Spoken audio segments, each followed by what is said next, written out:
윤석열 대통령 탄핵 심판 선고를 이틀 앞두고 여야는 막판 여론전에 총력을 기울이고 있습니다. 네, 국회 출입기자 연결해서 먼저 국민의힘 분위기 살펴보겠습니다. 정다혜 기자. 네, 국민의힘에선 연일 탄핵 심판 기각, 각하 목소리가 커지고 있습니다. 탄핵 선고일이 예상보다 늦게 잡힌 건 기각 가능성이 커졌기 때문이라는 게 국민의힘 시각인데요. 이 결과에 승복하겠다며 자신감을 내비치고 있습니다. 권영세 비대위원장은 민주당에서 아직 승복 목소리가 나오지 않았다고 지적하면서 야당에 화살을 겨눴습니다. 헌재 판단을 온전히 수용한다는 입장을 국민들에게 밝혀야 합니다. 헌법재판소의 판단을 부정하고 불복을 선동하는 순간 더 이상 헌법과 민주주의 그리고 공적 질서를 말할 자격이 없을 것입니다. 네, 국민의힘은 민주당 이재명 대표의 유혈 사퇴 가능성 언급을 두고도 맹공을 퍼부었는데요. 권성동 원내대표는 공공연하게 테러를 사주하고 있다며 탄핵 선고를 앞두고 민주당의 집단 광기가 극에 달했다고 쏘아붙였습니다. 나경원 의원은 기자회견을 열고 헌재가 민주당의 입법 폭주, 의회 독재에 면죄부를 줘선 안 된다고 강조했고요. 윤상현 의원은 헌재 탄핵 반대 탄원서를 제출하며 이 탄핵 과정은 절차적 불공정과 정치적 편향성으로 점철됐다며 이 기각을 촉구했습니다. 이 친윤계를 중심으로 헌법재판소 앞 릴레이 시위도 이어졌습니다. 네, 반면 민주당은 만장일치 인용을 자신하고 있다고요?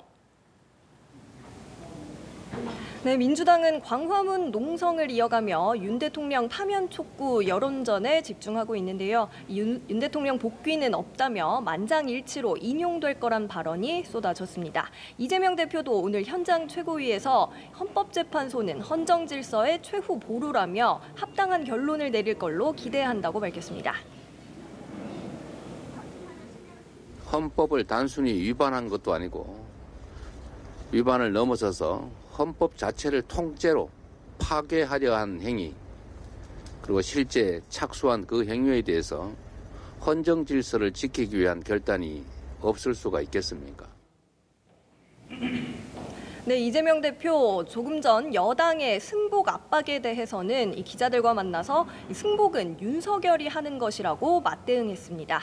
다만 민주당은 대통령 권한대행을 맡은 한덕수 총리와 최상목 부총리를 겨냥한 쌍탄핵 카드는 일단 보류하고 윤 대통령 선고 이후에 다시 판단하기로 했습니다. 우선 오늘 본회의에 자동 보고된 최상목 탄핵안은 일단 법사위에 회부해서 윤 대통령 선고 이후에 다시 논의할 걸로 보입니다.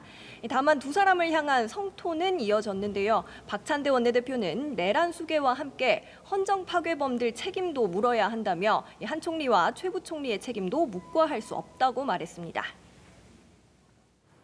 이런 가운데 4.2 재보궐선거 본투표도 진행 중이죠?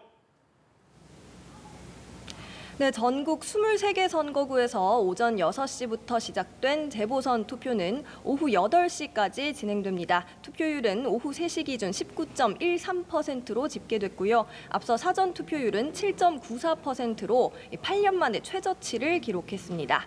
이 정치권은 기초단체장 5곳의 선거 결과에 주목하고 있습니다. 충남 아산, 경북 김천, 경남 거제 시장 재선거에서 여야 후보가 맞붙었고 서울 구로구청장, 전남 담양군수 선거에서는 민주당과 조국혁신당 등 야권 후보들끼리 격돌합니다. 윤 대통령 탄핵 심판 선고를 이틀 앞두고 민심의 가늠자가 될 수 있다는 관측이 나오는데요. 당선자 윤곽은 자정쯤 나올 걸로 예상됩니다. 지금까지 국회에서 전해드렸습니다.